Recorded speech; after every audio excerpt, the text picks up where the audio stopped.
Why is it so important to be doing these work on these campuses more so than say like opening it up to like the bigger LA community or other non-Christian fundamentalist campuses?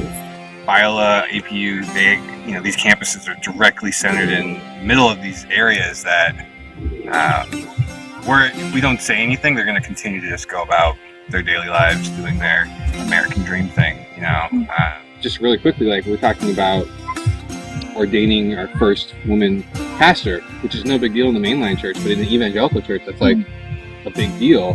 But in talking to this person, she said, I never knew I could be a pastor. I never had the dream. I wasn't even allowed to have the dream, You just go to like UCLA or something like that. It's like, well, there are always going to be students on these campuses that are going through things like this. Like, you're not going to be able to get rid of that. You're not going to be able to get rid of evangelicalism at this point. And so not doing anything is the same thing as like perpetuating it. I feel like a lot of the students at these schools, like kind of myself included, like we're raised within like our parents' little for most of us, like right-wing evangelical conservative little bubbles.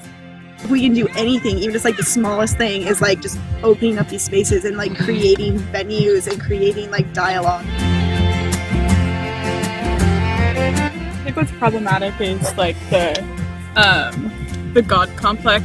Because we're a Christian campus, we're learning the right things, the godly things. And so then there's like the ministry aspect to go into the world and implement those things, but then that's creating a very like layers of power and control that aren't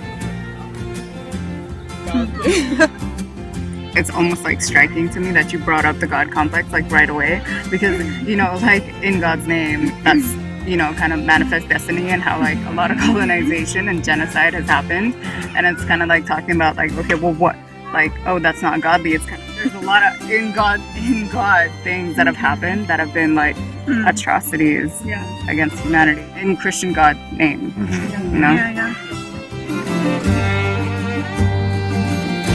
When we were at the SCORE conference, and in that one workshop when we spoke to that admin who worked for the diversity office at Biola, and she was asking us like, oh, like, why did you guys decide to come to this conference? Like, kind of like saying, what are you doing here? If you have so much to disagree about or, to critique. This conference, it's all of the Christian leaders, Christian student leaders from all across the nation, and they're having these really, really harmful conversations about what diversity is and what justice is. It's like you give people this light beer style of, racial justice and reconciliation, and tell them that it's like this like homebrewed craft beer. They go out thinking they have this understanding of what diversity is, and what like I did a conference at it, and I was I felt really comfortable afterwards, or I didn't feel comfortable, and that's what it's about, But it's like even in those moments, being able to say like, actually, let's talk about slave plantations. Right. Let's talk about why you're not pushing that, like you said, pushing that question to the full extent. Why are you pulling up short? Oh, because you're afraid you're going to lose your job at this university? Trying to get them a little bit more robust information even, I think, is a lot of why I do what I do, so that people can be informed and not kind of have that light beer style of, justice.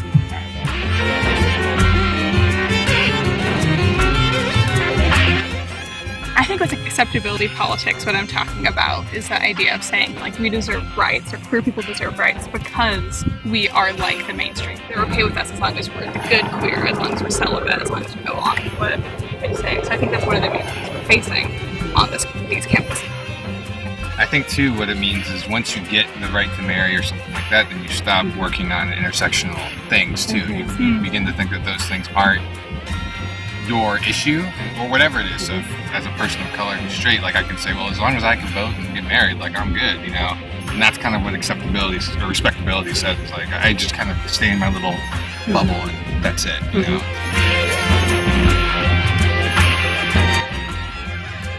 And like on the flip side, it's like it's also so cool to see other people like actually tuned into what's happening on these campuses. Because that was one of the most frustrating things of feeling like we're so isolated in this huge city, and like these schools get away with everything. The oppression in Uganda, in Russia, in all over the world, driven precisely by the graduates of these institutions. Being in conversation is more, it's like basically is what I want to say, like it's not about leaving them behind, it's about being in conversation, because that's like where the power lies, whether they realize it or not, whether they feel like they're tapping into it or not. It's kind of like being like, look, like here's all the power you have. You might not realize it because you're feeling a type of way. And she said she couldn't ask that question because she couldn't be critical of religion on Viola's campus. And so I think that's really problematic if you can't ask that question and discuss that. I think you're leaving yourself open to a lot of blind spots. And those blind spots are still there when you're running your Fortune 500 company or running for Senate, you know, and you start saying things like, you know, black people need to just pull their pants up. You know what I'm saying? Like there's connections between all that. Hold on to my hand.